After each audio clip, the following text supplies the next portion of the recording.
As a kid growing up in the 21st century, I would describe myself as a true child of the digital age. Being surrounded by technology has shaped mine and all of my peers' lives in more ways than we even acknowledge.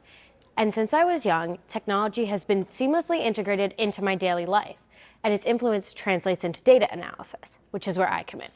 Now, I'm a self-proclaimed math nerd.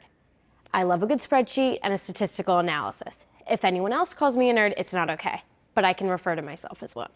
When I was younger, I was afraid of admitting it and attempted to stop the gears that were turning in my head, but they still turned, much to my displeasure. Eventually, I began to own it, because avoiding it wasn't doing me any good. And with that, I discovered my ability to pick up patterns.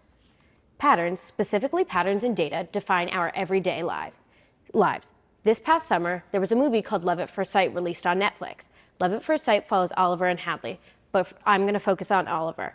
Oliver is a student at Yale studying statistical inference, which I'll explain later.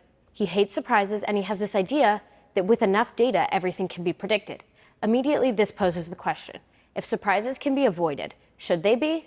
If this question was put on a worksheet in school, the answer key would say, answers may vary.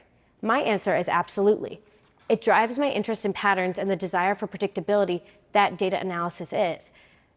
Back to statistical inference, which is the process of drawing conclusions about a population based on a sample of data from that population.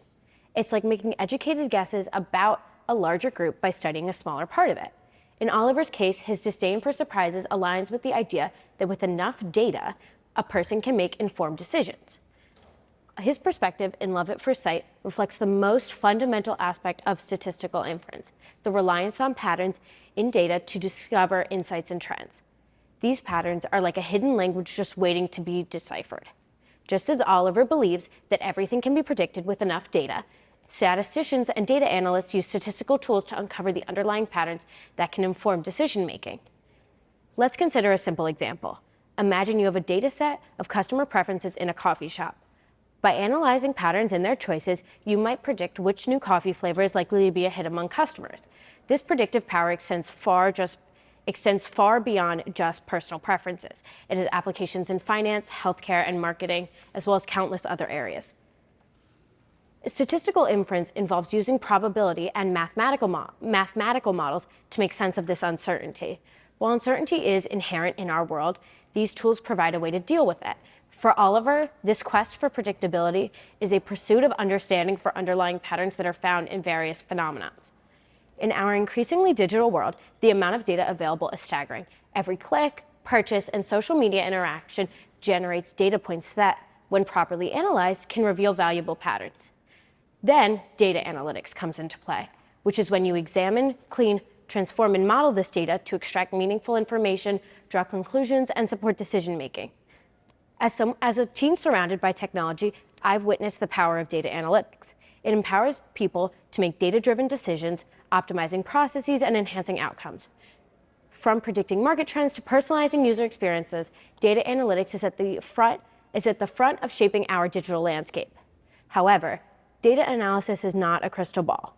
It's a tool that requires human interpretation. It's not just about the what, but the why. Why are certain trends emerging? What do these patterns tell us about human behavior, society, or the environment? With that, data analysis is not just about the big corporations or these research institutions. It's a skill that empowers us. In our everyday lives, we make about 35,000 decisions based on limited information, whether it's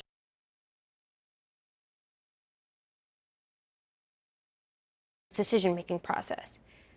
However, data analysis is not just about these numbers. It's about the stories behind it. This is where Oliver got it wrong. It's about revealing the narratives within the data that shape our world. It's not supposed to predict the future or get rid of surprises. It's supposed to be a way to learn and a source of development so we can be more informed. So, while preventing surprises is the ideal goal for people like me and Oliver, there's more to it than that.